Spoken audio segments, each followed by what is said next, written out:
Ողջույն սիրելի հայրենակիցներ, մենք հաղորդաշարն է Հայք Նյուզ լրատվականի եթերում։ Մեր ստեղծագործական խումբն այս պահին գտնվում է մեր ձևով Արցախյան գրասենյակում եւ ես հարցազրույցի եմ հրավիրել փաստաբան Ռոման Երիցյանին։ Շնորհակալ եմ Ռոման հարցազրույցի հրավերը ընդունելու համար։ Շնորհակալ եմ։ Ես շատ ուրախ եմ, որ կա եւ բացվել է նման գրասենյակ, ճիշտ ասած, երեք եմ տեղեկացել այդ մասին եւ ուրախ եմ, որ գործում է Երևանում եւ փաստորեն ինչ է ստացվում։ Սամվել Կարապետյանը հերթական անգամ ազգային բարերարը օգնության հասավ մեր արցախցիներին եւ մեր ձևով շարժման, շրջանակներում ստեղծվել է այս գրասենյակը։ Հարցս ձևակերպել եմ ուզում գալով Արցախյան, այս իրավիճակից 2023 թվականին Ադրբեջանի ցեղասպանական գործողությունների հետևանքով մեր Արցախահայությունը ստիպված եղավ հեռանալ իր բնօրան հայրենիքից, իր 5000-ամյա բնօրան հայրենիքից եւ շարժվել դեպի Մայր Հայաստան։ Բայց հայրենիքում, Մայր Հայաստանում եւս բազմաթիվ խնդիրների առջեւ կանգնեցին մեր արցախահայերը՝ սոցիալական, տնտեսական, աշխատատեղերի հետ կապված, եւ դա իհարկե խիստ մտահոգիչ է։ Հասավ բանը նրան, որ արցախահայությունը ստիպված եղավ անգամ բողոքի ակցիաներ իրար հետևից կազմակերպել, գնալ կառավարության շենքի դիմաց նաև ակցիաներ կազմակերպել, կառավարությանը հասցնելով իր բողոքի ձայնը, որ պետք է լուծել ի վերջո շատ հարցեր կան, որոնք մնացել են չլուծված։ Եկեք Ռոման խոսենք այս ստեղծված գրասենյակի մասին, ինչ նպատակի է ծառայում, ինչ աշխատանքներ է կանում եւ միաժամանակ կխոսենք, թե ինչ հասցրեց անել այս ընթացքում կառավարությունը։ Խնդրեմ, ինչ աշխատանքներ է կոնկրետ այս գրասենյակի շրջանակում իրականացնում։ 2023 թվականի սեպտեմբերի 19-ից հետո, այսինքն արցախցիների բռնի տեղահանումից հետո արցախցիները բացի ագրեսիայի հետևանքով առաջացած խնդիրներից, այսինքն ռազմական ագրեսիայի հետևանքով առաջացած խնդիրներից առնչվել են մեկ այլ խնդրի կապված քաղաքացիության ընդունման հետ։ Մենք բոլորս արցախցիներից միշտ գրում էինք Հայաստանի Հանրապետության քաղաքացու անձնագիր եւ երբեւե որևէ հարց չէր քննարկում, որ արցախցին կարող է հանկարծ օրից մի օր չհամարվել Հայաստանի Հանրապետության քաղաքացի։ Գրելով Հայաստանի Հանրապետության քաղաքացու անձնագիր չհամարվել Հայաստանի Հանրապետության քաղաքացի, բայց Հայաստանի Հանրապետությունը մեզ ճանաչեցին փախստական, իսկ փախստական կարող է ճանաչել միայն այն անձով, որ չունի քաղաքացիություն կամ հանդիսանում է օտարերկրյա քաղաքացի, եւ ըստ այդմ դրանով կառավարությունն իր որոշմամբ շեշտադրում կատարեց այն հանգամանքի վրա, որ արցախցին չի հանդիսանում Հայաստանի Հանրապետության քաղաքացի։ Իրավական առումով սա աբսուրդ է այնքանով, որքանով Հայաստանի Հանրապետության քաղաքացիության մասին օրենքով Հայաստանի Հանրապետության քաղաքացու անձնագիր կարող է գրել բացառապես ՀՀ քաղաքացի։ Ներկայումս անկախ կառավարության ներկայացրած պատճառաբանություններից գրելով Հայաստանի Հանրապետության քաղաքացու անձնագրեր մենք համարվում ենք Հայաստանի Հանրապետության քաղաքացիներ, բայց ունենք այն ինչ ունենք, եթե առաջնորդենք ռեալ մտածելակերպով, հենց այդ կառավարության որոշմամբ կառավարությունը կամ Հայաստանի Հանրապետության իշխանությունը պատասխանելով այն հարցին արցախցին հանդիսանում է Հայաստանի Հանրապետության քաղաքացի թե ոչ, պատասխանեց ոչ, այսինքն Հայաստանի Հանրապետության քաղաքացի չի հանդիսանում անկախ անձնագիր գրելու փաստից։ Եվ հետագայում բոլոր սոցիալական միջոցառումները կարելի ասած, որոնք կազմակերպվել են, կարելի ասած ի նպաստ արցախցիների, խոսքը վերաբերում է օրինակ բնակարային ծրագրերին, կառավարությունը դրեց նախապայման ընդունել քաղաքացիություն։ Եվ արցախցին ստիպված եղավ, հաշվի առնելով բնորանով ապահովված չլինելու հանգամանքը, կեցավայր չունենալու հանգամանքը եւ մի շարք այլ հանգամանքներ, ստիպված եղավ կանգնել այդ հարցի առջեւ ընդունել թե չընդունել քաղաքացիություն։ Հաշվի առնելով այն հանգամանքը, որ սահմանադրությամբ երաշխավորված է քաղաքացիության ընդունման կամավորության սկզբունքը, այս պարագայում ես կարծում եմ, որ արցախցիներին դրդել են քաղաքացիության ընդունմանը, որովհետեւ մարդ չունի բնակության վայրով ապահովելու համար անհրաժեշտ նախապայման են դնում քաղաքացիության ընդունում եւ կարելի ասած այստեղ կամավորության սկզբունքի ոչ ուղղակի, այլ անուղղակի խախտում է արձանագրում, որովհետեւ կրկնում եմ, քաղաքացիություն պետք է ընդունես, որպեսզի ապահովված լինես բնակարանով, կարծես այս գաղափարն է առաջ քաշում։ Եվ հենց այդ նպատակով, երբ որ անձամբ ես միացա մեր ձեւով ժողովրդական շարժմանը եւ կոնկրետ իմ հետ քննարկվեց Արցախյան գրասենյակը բացվելուց հետո ինչ միջոցառումներ, այդ բարեգործական միջոցառումներ կարող է իրականացնել արցախցիների նկատմամբ, ես առաջին բարձրացրեցի հենց այս հարցը, որովհետեւ քաղաքացիության ընդունման հարցում արցախցիները առնչվում են բազմաթիվ խնդիրների, կապված փաստաթղթերի կորստի հետ, փաստաթղթերի մանճշտությունների եւ այլ հանգամանքների հետ, բնականաբար հասկանալի պատճառներով, պայմանավորված նրա հետ, որ 23 թվականի սեպտեմբերի 19-ին տարհանվելուց հետո որոշակի փաստաթղթեր կամ մնացել են Արցախի Հանրապետությունում կամ դրանց վերականգնումը կարծես թե անհնարին է։ Եվ հենց այդ նպատակով հաշվի առնելով այն հանգամանք, որ արցախցիների քաղաքացիության ընդունման հարցում կար զգալի հոսք եւ նրանք հանդիպում էին բավականին լուրջ խնդիրների, փաստաբանական գործունեության իրականացման ընթացքում հազարավոր քաղաքացիներ էին դիմում այս հարցով։ Ես առաջարկեցի, որ մեր ժողովրդական շարժման Արցախյան գրասենյակը ի թիվս այլոց զբաղվի նաեւ այդ գործունեությամբ, այսինքն աջակցի քաղաքացիներին իրավական առումով աջակցի ընդհանուր միջև դատական ներկայացություն աջակցի քաղաքացիության ընդունման հարցին։ Առաջարկը ընդունվեց, այս ծրագիրը մշակվեց, ասեմ ավելի նախատեսվեց նաև որ արցախցիների քաղաքացիության ընդունման հարցում բոլոր անհրաժեշտ վճարները, խոսքը վերաբերում է օրինակ նոտարական վճարներին, չգիտեմ, դատարան դիմելիս կայացվելիք վճարներին, կատարվի նաև շարժման կողմից։ Այսինքն սա բարեգործական միջոցառում է, որ ձեռնարկվում է կոնկրետ մեր ժողովրդական շարժման կողմից արցախցիների համար։ Այսինքն առ այսօր փաստորեն նման մի գրասենյակ, նման մի պետական որևէ կառույց չի զբաղվել։ Այ դա շատ տարօրինակ է, այսինքն 2 տարի է մեր արցախցիները չեն ունեցել միտեղ, որ գնան դիմեն, համապատասխան փաստաթղթային հազար մի խնդիր կա։ Այո, տեսեք, օրինակ արցախցիներին ստիպում են ասում են ընդունեք քաղաքացիություն, կամ լավ չեն ստիպում, առաջարկում են ասում են ընդունեք քաղաքացիություն, բայց օրինակ արցախցին ծննդյան վկայական թողել Արցախյան հանրապետություն եւ դա պայմանական, չգիտեմ, ինչ որ 65 թվականի կամ դեռևս 50-ական թվականների ծնված մի տարեց մարդ է, որ ծննդյան վկայական այլ եղանակով վերականգնելու հնարավորություն չունի, բայց ծննդյան վկայականի արկայությունը անհրաժեշտ նախապայման է քաղաքացիության ընդունման համար։ Եթե քաղաքացին ցանկանում է ընդունել քաղաքացիություն, բայց չունի դա կամ պետք է գնա փաստաբան վարձի, չգիտեմ ինչ որ վճարներ կատարի, ֆինանսական միջոցներ, փաստաբանների պալատի այդ անվճար իրավաբանական օգնությունը ուղղակիորեն չէր կարող հասցնել այս ամեն ինչ կազմակերպել եւ արցախցին կանգնում էր քաղաքացիություն ընդունելու հարցում լուրջ խոչընդոտի առջեւ։ Հաշվի առնելով այն հանգամանքը, որ այդ քաղաքացիության ընդունման հանգամանքից էր կախված կարելի է ասել հետագա կյանքը, այո, ոչ միայն աշխարհային ծառայության պաշտոն զբաղեցնելու հանգամանքը, ամենակարևորը բնակարանով ապահովված լինելու հանգամանքը եւ մի շարք այլ հանգամանքներ, մենք որոշեցինք այս ծրագրի հարցում, այսինքն այս միջոցառման շրջան, այդ քաղաքացիության ընդունման process-ում, ընթացակարգում ցուցաբերել արցախցիներին աջակցություն։ Հա, այստեղ իհարկե հետաքրքիր, ես բազմաթիվ արցախցիների հետ որ զրուցել եմ, իրենք ասում են չեն կընդունելու քաղաքացիություն, այսինքն կար այդ ընդվզումը։ Հիմա պետք է դա թե պետք չէ, սա մեկ եւ երկրորդը կա հետեւյալ կարծիքը, որ այդ քաղաքացիության ընդունման աջակցությունը ունի հատուկ քաղաքական նպատակադրում գալիք ընտրությունների մասնակցության առումով։ Կխնդրեմ այս երկու հարցին, որտեղ բավական կարեւոր են դրանք բարձրաբանել։ Նախ ես տեղեկացնեմ, որ գրասենյակի բացման օրվանից մինչև հիմա հարյուրավոր արցախցիներ արդեն մեր օժանդակությամբ ընդունել են Հայաստանի Հանրապետության քաղաքացիությունը ու ամենայն դեպքում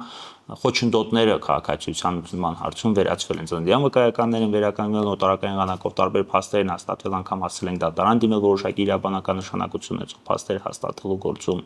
Ինչու չեն արցախցիները, ոմանք արցախցիներից ոմանք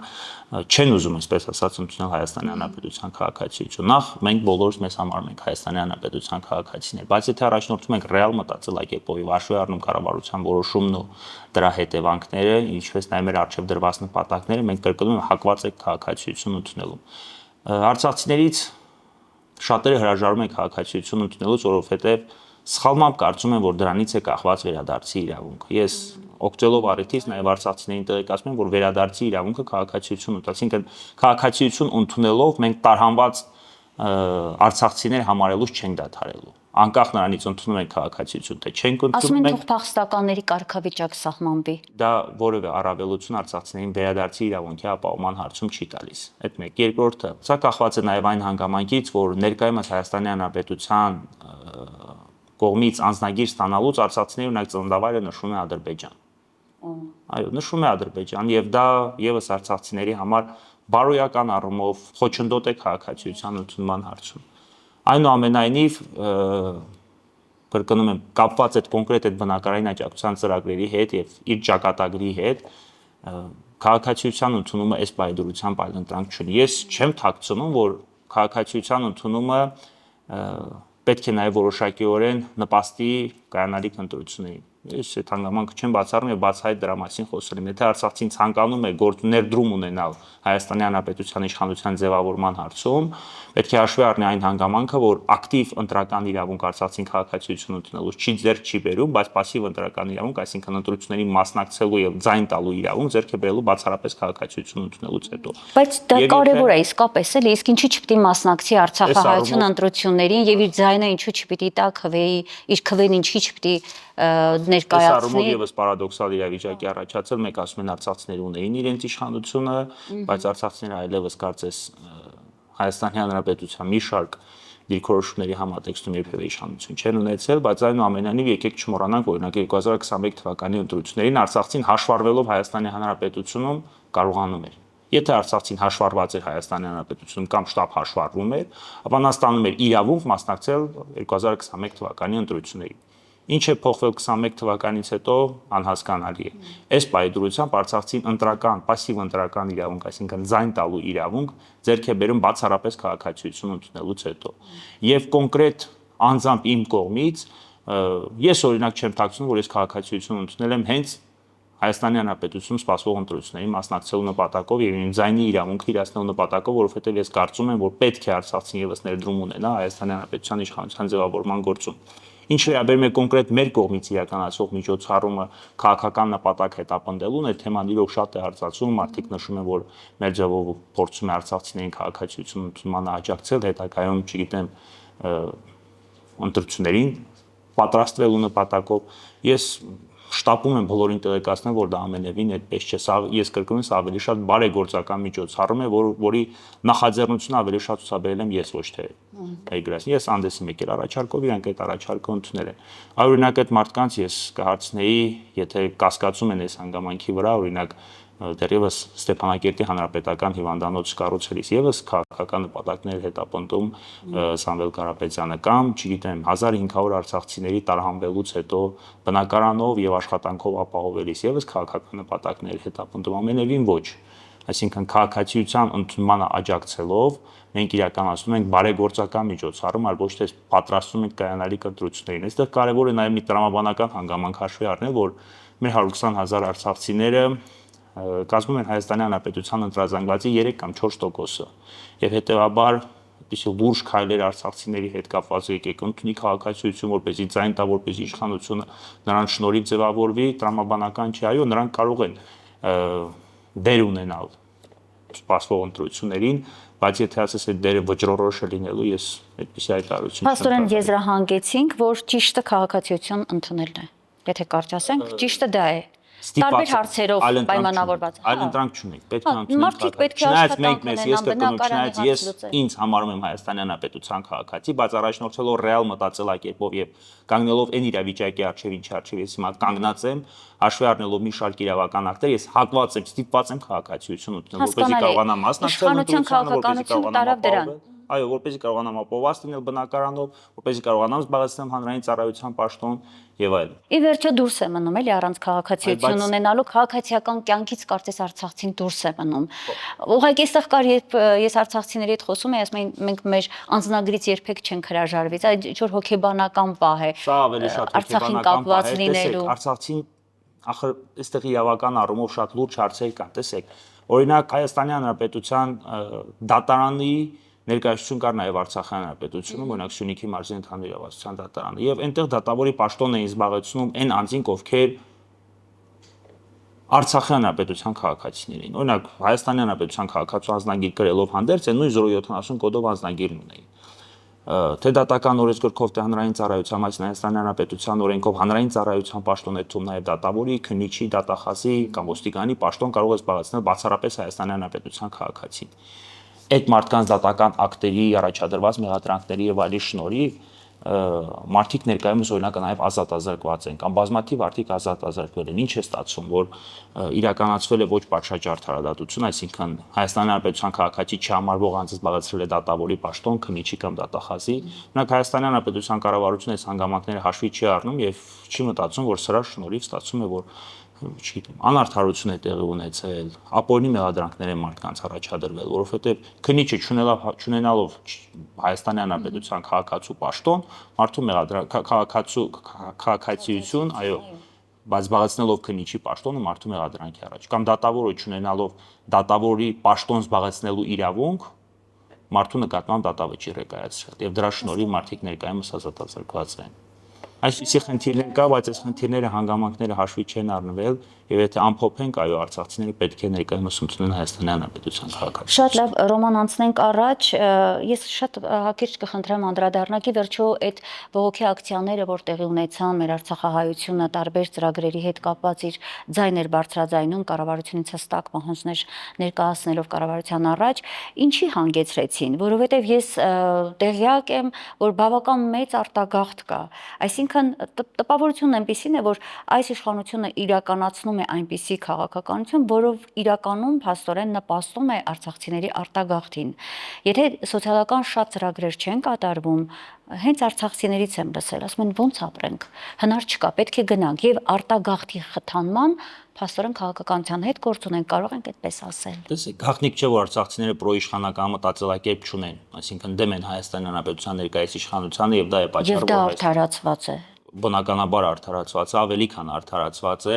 բայց օրինակ անձամբ ես այս իշխանությունից որևէ սպասելիք չունեմ եւ նրանց առջեւ որևէ սոցիալական պահանջ դնել չեմ կարող, որովհետեւ չեմ կարծում, որ այն իշխանությունը, որ փակում է գերիների հարցը, փակում է արցախցիների վերադարձի հարցը, Արցախը համարում է Ադրբեջանի տարածքային ամբողջականության մաս, միջազգային դատարաններից հետ է կանչում Արցախի Հանրապետության հետ կապված հայցերը,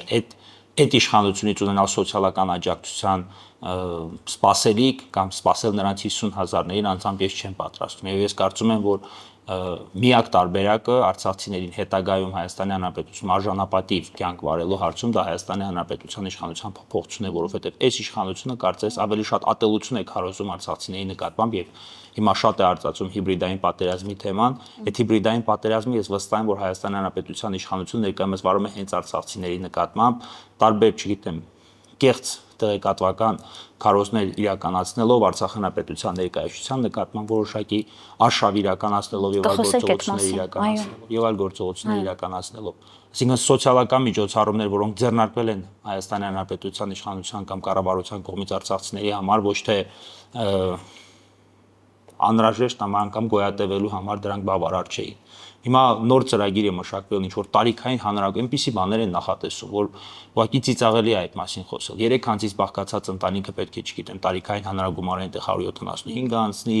2 անձից բաղկացածը 115 անցնի։ Այսինքն բարդացնում են հնարավորինս սոցիալական այդ փաթեթից օգտվելու հնարավորությունը։ Ծաղրելի են դարձնում։ Եթե օրինակ կինը ունի կա մի հատ, չգիտեմ, 30-35 տարեկան կին ամուսին չունի, ամուսին օրինակ մահացել է եւ 2 մանկասակ երեխա ունի, նրանց 3 օգուտ բաղկացած ընտանիք է նրանց ընդհանուր տարիքային հանրագումարը չի անցնում կառավարության որոշմամբ սահմանված այդ շեմը, բա նրանք այդ ծրագրից օգտելու հնարավոր։ Դոլավ եթե ունենան 30 + 10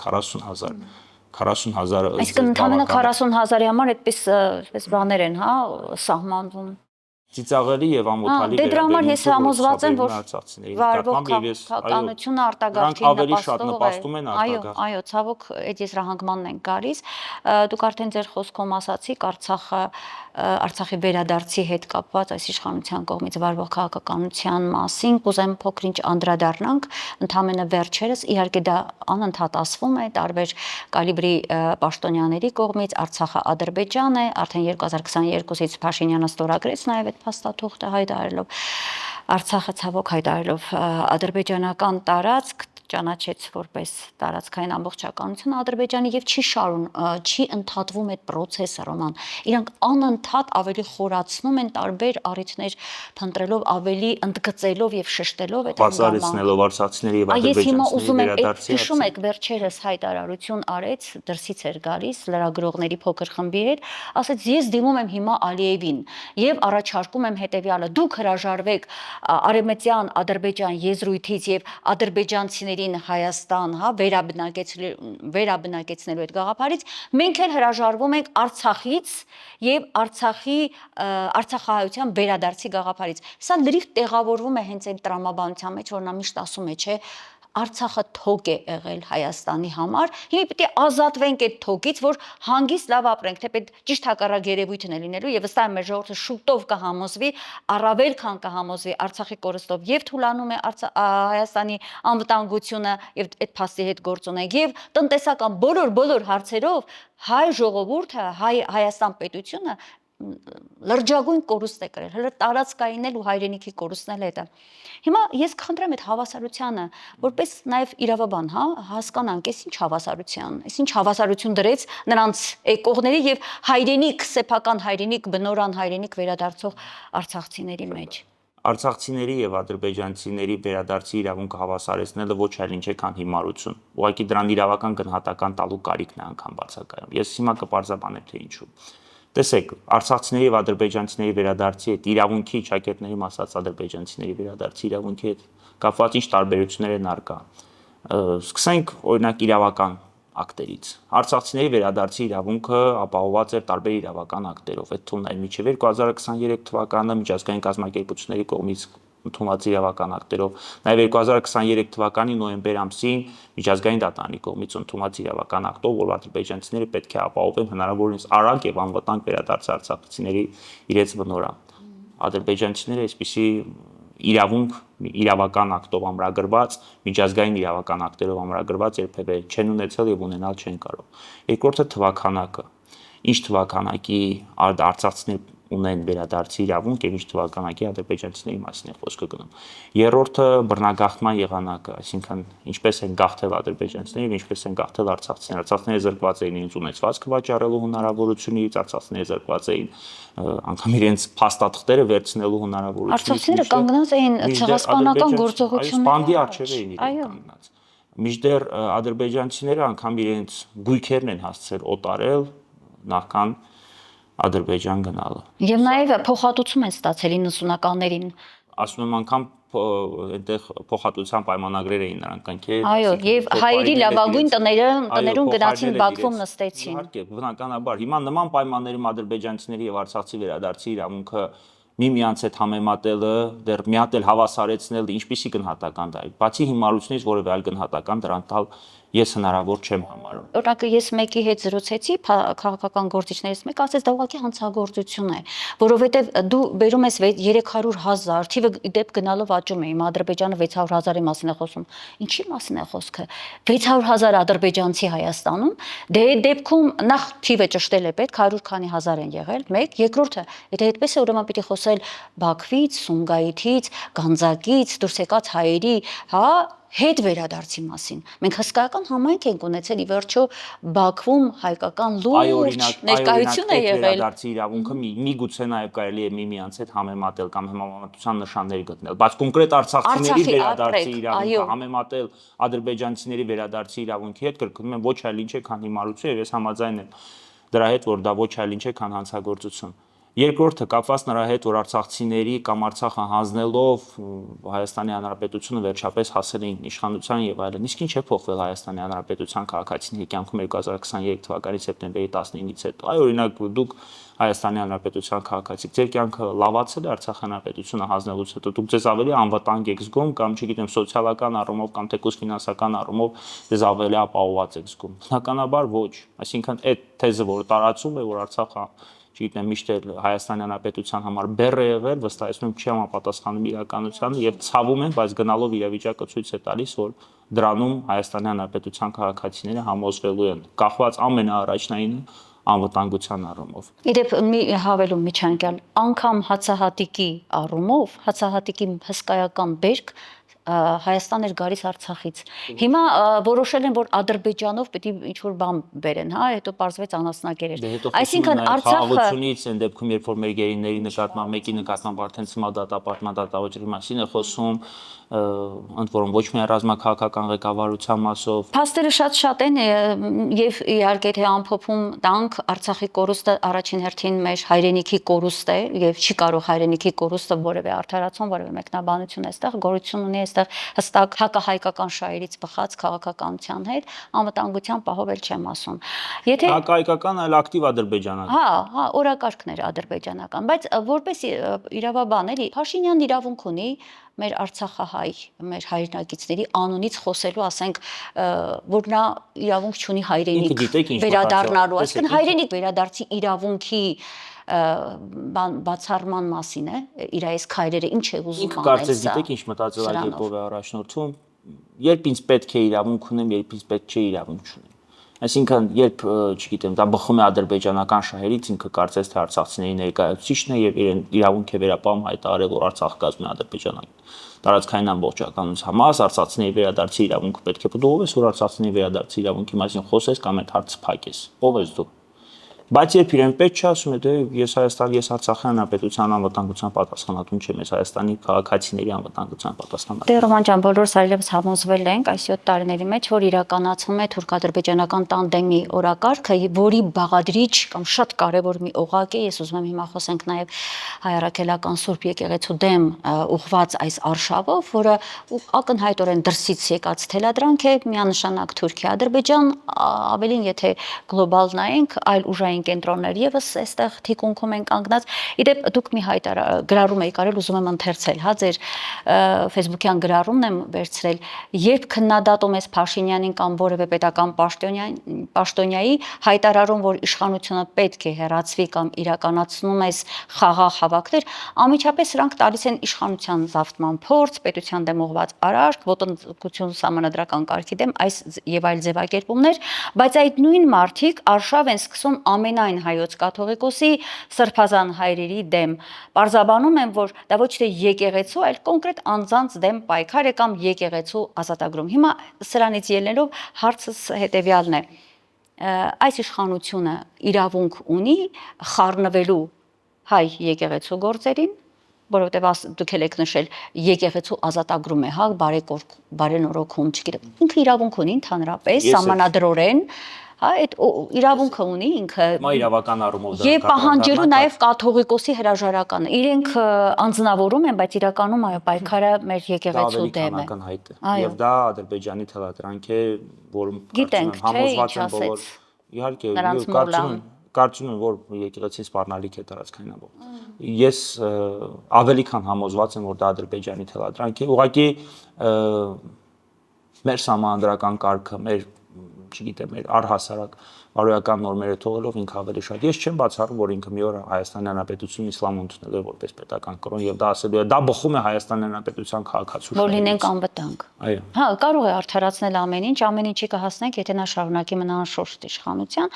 Այստեղ գալով կաթողիկոսին, ամենայն հայոց կաթողիկոս այն բացառիկ եւ անձն է եւ մեր կառույցը, եկեղեցին այն բացառիկ կառույցն է, որը ի սկզբանե դատապարտել է Նիկոլ Փաշինյանի հակահայկական քաղաքականությունը Արցախի պարագայում գոնե թե եւ մինչև վերջ մնացել է իր այդ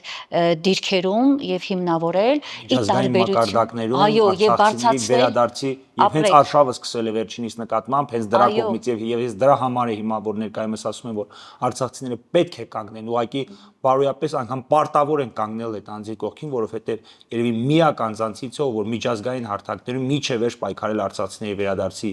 համար Արցախի թեմը պահպանելով հետագայում կանգնելով մի իրավիճակի առջև որի պահպանած թեմի առաջնորդը դեմ է դուրս եկել խոսքը հիմա ես ուզում եմ մեր խոսքը բերենք դրան շնորհակալ եմ որ դուք միանգամից ավելացրեցիք այո Շվեյցարիայում հիշում ենք ինչ շատ կարևոր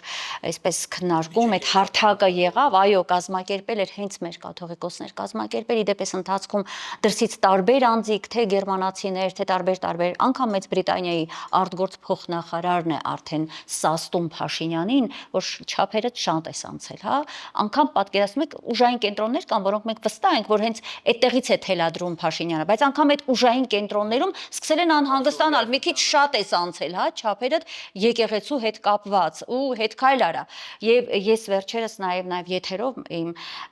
մենք հաղորդաշարի ընթերցեցի գերմանացի պատմաբաններից մեկի խոսքը որտեղ նա ասում էր սիրեք հայր ձեր հայրն է ամենայն հայոց կաթողիկոսը, նա շատ ուժեղ մարդ է, նա աշխարհում հայտնի մարդ է եւ Արցախի եւ հայ ժողովրդի համար մեծ գործ արած մարդ է։ Դուք չունեք այդ տեղեկատվությունը, իմացեք, թե որքան կարեւոր անձ է նա եւ եթե նրան դուք թիրախավորում եք, դուք հեղինակազրկվում եք աշխարհում եք թե որպես ազգ, թե որպես պետություն։ Օտարն է անգամ, Ռոման պատկերացնում եք բարձրաձայնում, բայց իմ համար ցավ ի սրտե հիմա կուզեմ խոսել այդ մասին։ Այդ 10-ը որտեղից հայտնվեցին, գտավ, հա, այսինքն հուդաներին հեշտ կարողացավ գտնել եւ 10-ի մեջ Արցախի թեմի առաջնորդը։ Ով որ տեսեք, Արցախի թեմի առաջնորդը նախ ես հիշեցնեմ, որ Արցախի թեմի առաջնորդը անգամ բլոկադայի օրերին Արցախի հանրապետությունում չէր գտնվում, բայց ներկայումս հայտարարում է, որ հավատարիմ է իր Արցախի օդին եւ ես գիտեմ, որ ունենալով ռեալ հնարավորություն վերադառնալ Արցախ ռուս խաղապահների ուղեկցությամբ նա հրաժարվել է այդ գործողությունից, բայց դա դնում է եղել, բլոկադայի, հա, բայց դա դնենք մի կողմ եւ անցնենք ներկայումս նրա չէ, բայց դա էլ է, չէ, ինչ որ բան ասում։ Չի եղել իր հոտի կողքին։ Բնականաբար շարունակենք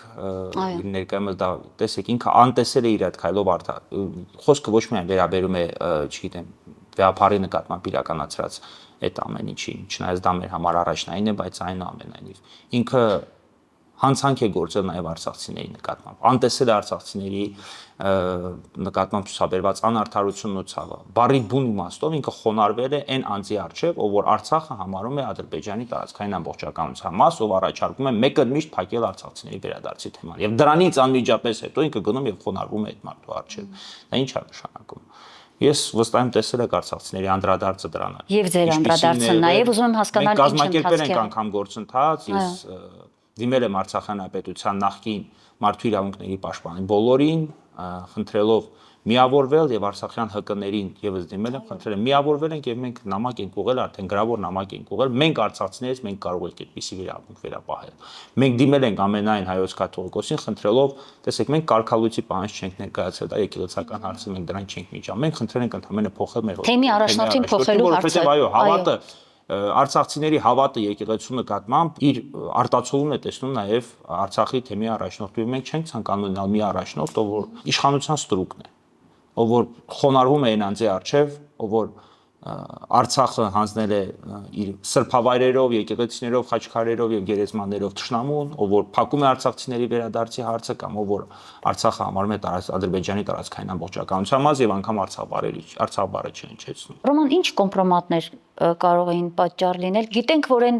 8-ի, 9-ի, գոնե թե 4-ի դիմաց դրվել են հստակ նա կոռուպցիոն անցյալ են ունեցել, աղանդավորական կապեր են ունեցել։ Վարդանի Սրբազանի արչև եւս այդպիսի բանջներ վստահ են, որ դրվել են, կապված շատ մեծ հանրային քննարկում է ստացել իր բնակարանի հարցը։ Դա ճշմարիտ է, հա, որ ասել են բնակարանից կզրկվես, եթե շարունակես պաշտպանել հանկարծ եկեղեցին։ Ես ասեմ ավելի մեր քաղաքական ակտիվիստներից կամ հասարակական գործիչներից մեկը նաև բարձրացրել է հարցեր, որ նա Արցախի հանրապետությունում որոշակի գործողությամբ էր զբաղվում, մարդկանց գումարներ ունի, տալիք եւ այլն, չկատարած պարտավորություններ ունի եւ այդ ամենը հնարավոր է իր առջև դրված լինի, բայց ես անձա հիմա չեմ կարողանում մտաբերել ով, բայց եկեղեցականներից մեկը ասել է անգամ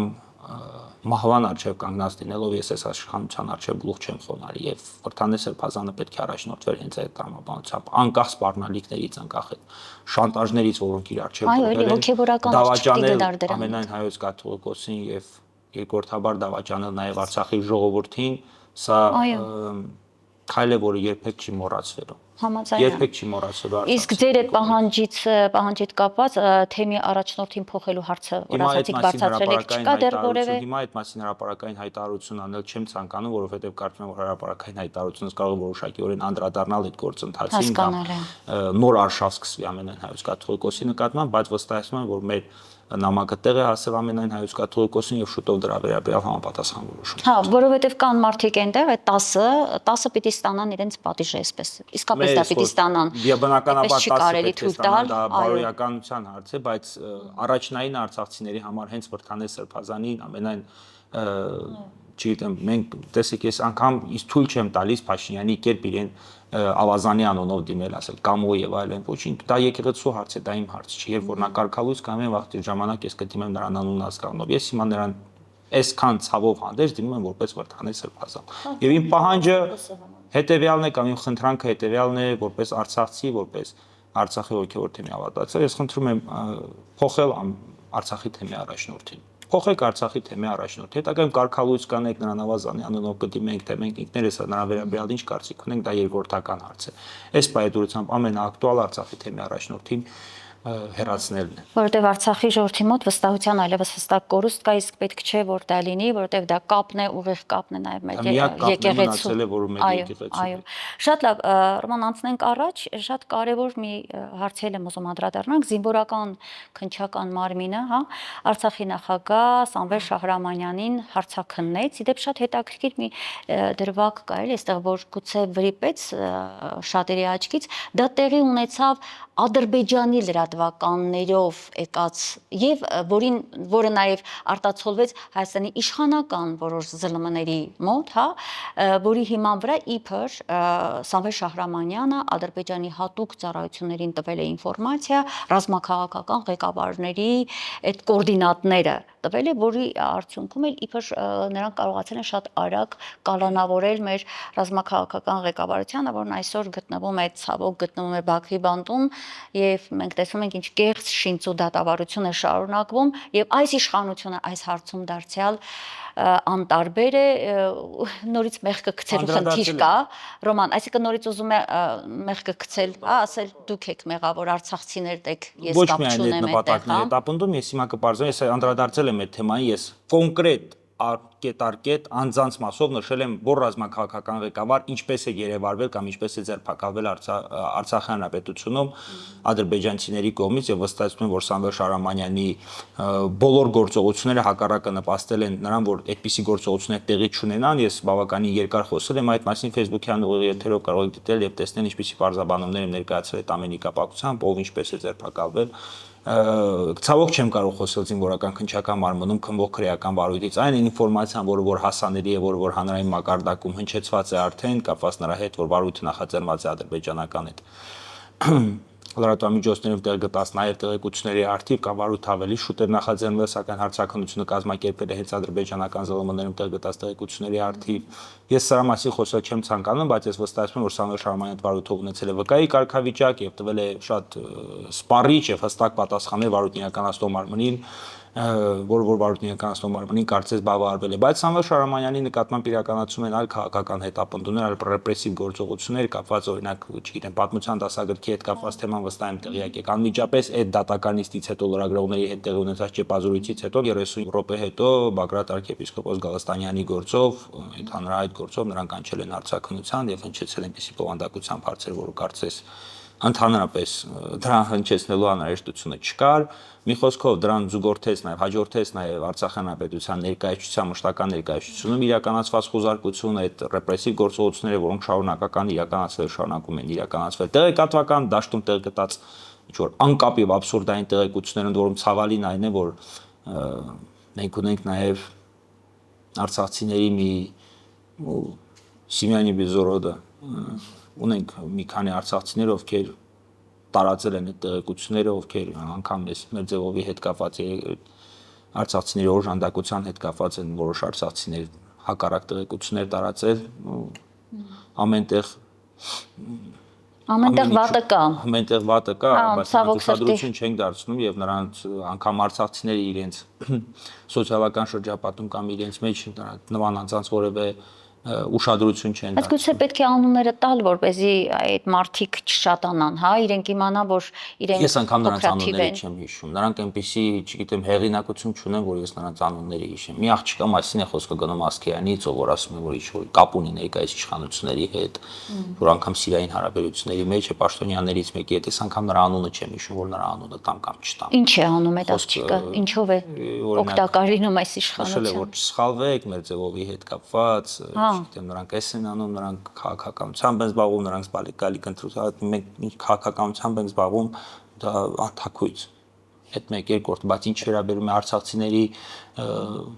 օժանդակությանը, այս մենակ այս գրասենյակն է իրականացում այդ միջոցառումը քաղաքացիության թման հետ կապված։ Դուք գիտեք առհասարակ Տաշիր բարեգործական կազմակերպության կողմից ինչ բարեգործական միջոցառումներ են ձեռնարկվում եւ շարունակական ձեռնարկում արցախցիների նկատմամբ։ Եվ տարիներ շարունակ Արցախում խոսքը ոչ միայն հիվանդանոցին, փաթեթավորած տվեցին թշնամուն։ Այո, մայրերին տրվող համապատասխան սոցիալական վճարների կամ հիվանդանոցի կամ 1500 արցախցիների բնակավայրով եւ աշխատանքով տեղավորելու մասին չանհատական ծրագրերի մասին է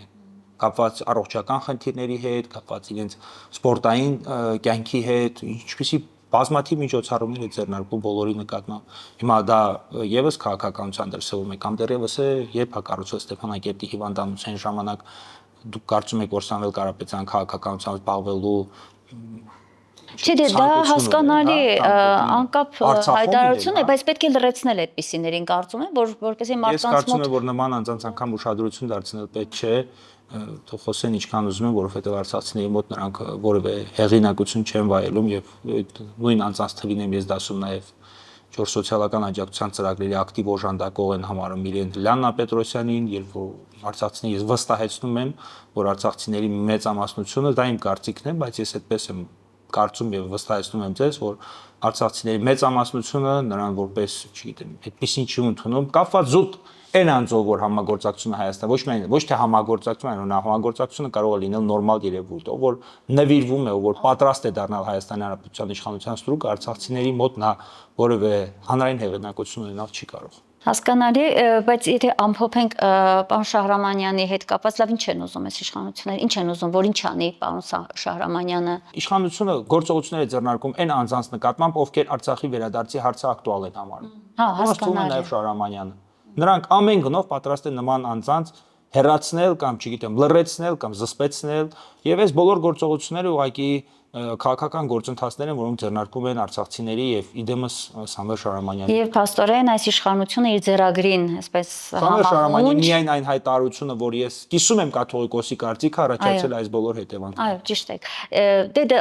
շղթայի տարբեր օղակներ են, որ այսպես ամբողջացնում է։ Այո, այո։ Փաստորեն կարող ենք ասել, որ այս իշխանությունը իր ձեռագրի համահունչ, ինչպես արդեն ասացի, միշտ փորձում է գտնել, ասենք եկեղեցում գտավ 10 հուդաների, հա, արցախցիների մեջ փորձում է գտնել էլի Արցախի շահերին դավաճանողների, ամենտեղ փորձում է գտնել եւ նրանց ձեռքով հայտնի խոսքով ասած շագանակներ, այսպես որսալ։ Հետո այդ նույն իշխանությունը խոսում է հիբրիդային պատերազմից։ Դե դա արդեն հասկանալի է, դեպ ես նկատեցի, որ դուք այդ հիբրիդային պատերազմ ասվածը նաև մտածում եք, որ դա ուղղված է հենց նաև արցախահայության դեմ։ Դա ընդհանրապես ներքաղաքական դաշտին է ուղղված, ընդդիմադիր դաշտին, մասնավորաբար հետաքրքիր տարբերակ է արցախահայության կազմակերպությունների, ինչպես նաև պետության մակարդակով միջամտություն է ուղղակի Հայաստանի Հանրապետության ներքին կյանքին, որը որ վարվում է հօգուտ Հայաստանի Հանրապետության իշխանության։ Ես դա այդպես կգործեմ։ Միանշանակ Ռոման մեր եթերը արդեն սպառվել է, եթերը ժամանակը շատ կարճ կխնդրեմ անդրադառնալ Արցախի ներկայացուցչության շենքի հետ կապված ի վերջո ինչ է լինելու ժամանակ առ ժամանակ սպիտակ կարմիր բերետավորներ, դեմքերը փակ, այսպես ԱԱԾ աշխատողներ հանկարծ ներխուժում են ներկայացուցչություն, սկսում քարուքանդանել, դուք այնտեղ մի լավ բան եք գրել, հա, եկան առարկաներ դա չհրկիզվող պահարանը հայտնաբերեցիք ջարդված, հանցավոր առարկաներ, դատարկ թղթապանակներ, Ազատ Արցախ Հանրապետության թղթի 1 օրինակ ջարդեցին, եկան թրկար ծառայության աշխատակիցների օժանդակության մտան, ջարդեցին, չգիտեմ ինչ որ մտածածին քրեական վարույթներով մտան գործողություններ կատարեցին, ընդ որում այնքան իրավական առումով այնքան թույլ էին, որ քննիչը անգամ չգիտեր, որ քրեական դատավարության նորերս գրքով ինքը նախաքննության տվյալները չհրապարակելու պետք է հենց գրավոր զգուշացում տա, երբ որ չկար նման զգուշացում, անգամ բանավոր չկար, այս լրագրողների ճեպազորությունից այլ պատմեցին չետեղի ունեցել, այնուհետև միանգամից զգուշացրեցին, հետո վերջում արդեն հասկացան, որ երբ որ ես օրենքի պահանջը նրանց ցույց տվեցի, որ պետք է զգուշացումը լինի գրավոր զգուշացումը տալու պահից ես փորձում եմ նախաքննական տվյալներ չհրապարակել, այնուամենայնիվ ինչը արդեն հանրահայտ է, եկան Ազատ Արցախի թերթը վերցրեցին, մտածում էին անգամ դա արգրավելու հարցը։ Ինչևէ, Արցախ հանրապետության ներկայացության նկատմամբ քրեական վարույթներով ոչինչ իցավս նրանց հայտնաբերել չի հաջողվել, բայց մենք ունենք մի հատ վարչական վարույթ, որ լուրջ վտանգ է ներկայացնում։ Այդ վարչական վարույթի շրջանակներում քննարկվում է Արցախի սեփականազրկման հարցը։ Ներկայացության շենքի նկատմամբ Արցախի հանրապետության սեփականազրկման հարցը։ Այսինքն իրենց վերջնանպատակը դա է խլել Արցախից կողմից իրականացված ուսումնասիրությունների արդյունքում համապատասխան զեկուցագիր է ներկայացվել Հայաստանի Հանրապետության գլխավոր դատախազությանը եւ գլխավոր դատախազությունը հայց է ներկայացել Հայաստանի Հանրապետության վարչական դատարան Արցախ հանրապետության սեփականության Արցախ հանրապետության ներկայացության շենքի նկատմամբ Արցախ հանրապետության սեփականության իրավունքի պետական գրանցում անվավեր ճանաչելու պահանջով։ Ընդ որում գործը քննվում է վարչական դատարանի նորանշանակ նախագահ Զարիկյանի կողմից Եվ այդ անձը հրաժարվում է անգամ Արցախի հանրապետությանը այդ գործով որպես կողմ ներգրավելուց։ Արցախի հանրապետությանը կամ Արցախի հանրապետության կառավարությանը քննվում է սեփականազրկման հարց, առանց սեփականության իրավունքի գրանցված սուբյեկտի այդ գործով մասնակից դարձնելու։ Գործով վճիռը կհրապարակվի 26 թվականի մարտին եւ մենք արդեն ես վստահեցնում եմ, որ մարտում դուք կտեսնեք, չնայած իրավական առումով դա աբսուրդ է, դիրքորոշում եմ գրել ներկայացրել, այնտեղ ուրիշ անձի երրորդ անձ ենք ներգրավել եւ իրանունից միջնորդություն եմ ներկայացրել, դիրքորոշում եմ ներկայացրել, բայց ես ձեզ վստահեցնում եմ, որ ունենալու ենք սեփականազրկման վճիռ, ընդ որում առանց մեր մասնակցության։ Այսինքն հասնելու են նրան, որ Արցախի Արցախի ներկայացության ներկայացության շենքը դադարելու ժամանակին Ադրբեջանի դրամատիկական թատրոնի Հա, ասում է, դիրեկտ նպատակ ունեն այդ Եվ մի քանի պատահական չէ, հազար որ հենց այդ ադրբեջանցիների գալով ժամանակահատվածում, երբ որ Իլհամ Ալիևը 120-ամյակն է մեծ տոնակատարությամբ նշում Հայաստանի հանրան, անմիջապես հաջորդող օրը ածնձեկուցագիր է ներկայացնում եւ Հայաստանի Հանրապետության գլխավոր դատախազությունը հայց է ներկայացնում վարչական դատարան, որ ակնթարթորեն ընդունվում է բարույթ, մի խոսքով 2026-ը նախընտրական տարի է, Ռոման, եւ բոլորից հույսը, բոլորս, մենք նաեւ լրագրող, որպես ես ինքս էլ չեմ թաքցնում բացարձակապես, որտեղ իմ հայրենիքի վտանգը կախված է իմ հայրենիքի գլխին եւ մենք բոլորս այլևս այն վախորած տարբերակով չպետք է խոսենք, բաց տեքստով պիտի խոսենք եւ մեր նաեւ ունկնդիրներին հասցնենք, որ միայն այս իշխանության հերացմամբ հնարավոր կլինի փրկել արդեն իր կողմից շատ բան ավերելը, շատ բան կարողացել է հասցնել փոշիացնել։ Պետք է այսպես հեռանա ինքը, որպեսզի հնարավոր լինի եղածը փրկել եւ վերականգնել։ Նրանով ինչով սկսել ենք։ Այս իշխանությունից մենք որևէ այս իշխանությունից մեր միակ սպասելիքը նրանց հեռացումն է։ Շնորհակալ եմ Ռոման հետաքրքիր զրույցի համար, իսկ ես վերհիշեցնեմ իմ հեռուստադիտողներին, որ ես զրուցում էի փաստաբան Ռոման Երիցյանի հետ եւ մենք գտնվում էինք մեր ձևով Արցախյան գրասենյակում։ Լավ եղեք, կհանդիպենք։